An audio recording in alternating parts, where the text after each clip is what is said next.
In this video, we'll dive deeper into the different data visualizations that can help make data easier to understand. Data visualization is important when telling a data story. Using charts, graphs, and images help to bring meaning and understanding to otherwise complex data. It's easier to understand data and extract useful information from data when it's in visual form. Here's an example. On the left is the raw data collected about temperature, rainfall, and sunlight in Great Britain. It's a bit hard to pull any useful information from these numbers. On the right, however, the information has been presented in a way that makes it much less difficult to make sense of the data. You can easily see the location since a map is used, and the colors represent the amount of rain and sunshine. It's easier to understand data and extract useful information from data when it's in a visual form like this. And it's much faster than reading through pages and pages of numbers. One example of a data visualization is a table. We've seen these quite a bit already throughout this course. Tables are great when you need precise data, when you actually need the number and not just a color or a comparison or a percentage. This table shows the train times of the train leaving San Francisco. This is something that you would need precise values for, so a table makes sense to display this data.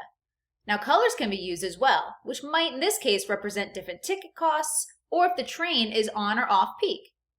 Pause the video and take a look at this table. See if you can answer the question, when exactly does the earliest train leave San Francisco? We can view tables in Pandas by creating a data frame. This is mostly how we have viewed and explored our data up until now. We've also used and explored the data shown to us by using a Boxplot. We use the MatPlotLib library to create this visualization. Boxplots show us outliers. They show the maximum and minimum values and the median or middle value. We can also easily point out the first and the third quartiles, which are represented by the top and the bottom of the box. Let's take a look at this visual. Here we see multiple box plots in one graph that allows us to compare them. Take a second and see if you can answer the question. In which year did the top songs remain on the Billboard Hot 100 list for the shortest period of time? I'll make the visual a bit bigger. Histograms are also a great way to view the frequency of items. We can easily spot an outlier and values that appear more than once. A histogram also provides you with a pretty good visual of the spread of the data. Histograms are used a lot to display scores on a test because the scores can be grouped together as shown. Pause the video and see if you can figure out which score range had the most students and which score range had the least. Pie charts are a good choice when a percentage can be useful in interpreting the data. We don't have the exact value here, but that might not be what we're trying to display. This pie chart shows how often Twitter users check their feed, back in 2010. If I were to ask you how many users check Twitter once a day, you could use the chart to figure that out. Can you find it? It looks like about 12% of Twitter users check their Twitter once a day, back in 2010. It's important to know the total sample size when a pie chart is being used, as this chart does. Now, if the sample size was really small, we might be more skeptical of the percentages shown. Here on the screen, you'll see the function used to display a pie chart. We'll explore these features and functions that allow us to create and customize these pie charts when you work through the example in this lesson. You may also be familiar with a scatterplot. This is when every point is plotted to find possible patterns and trends. Pause the video and see if you can answer this question. We are shown income as it relates to years of education. Does income seem to increase or decrease based on the years of education a person has? Here you'll see the function that you can use to plot a scatterplot. We'll learn more about this as well in the upcoming examples. Another option is a line chart. Here, you can quickly compare the broadband rates for different countries. It looks like Denmark and the Netherlands have the best rate. Also, you can see the increase in rates for each individual country. So pause the video. Has access to high-speed internet gotten better or worse for these countries over the last 10 years? Line charts are great to use to be able to compare two or more different sets of data. We'll go over how to create these graphs in the next live code video. Bar charts are good for comparing different categories.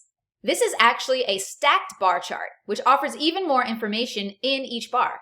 At first glance, you might notice that the first bar is the highest. Ethan and Joel Cohen have the greatest number of award wins.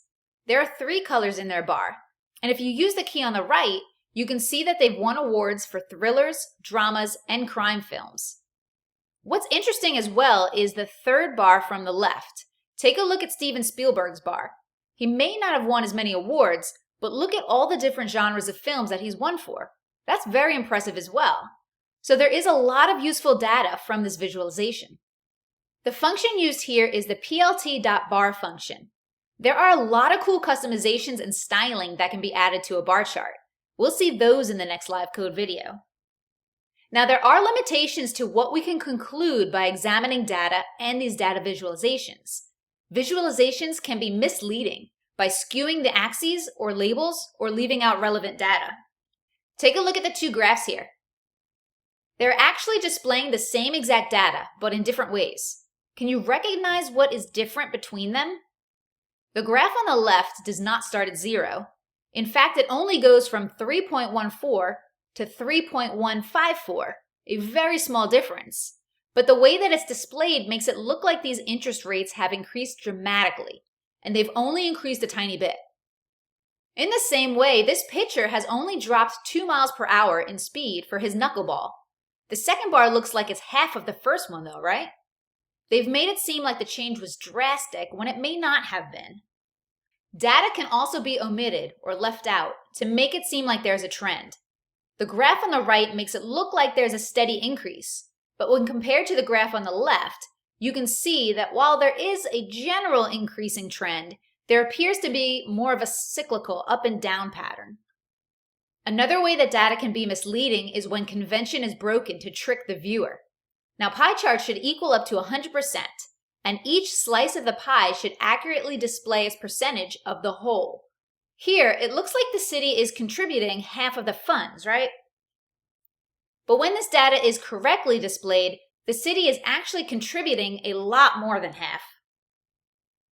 All right, well now it's your turn to dive deeper and explore more about these concepts.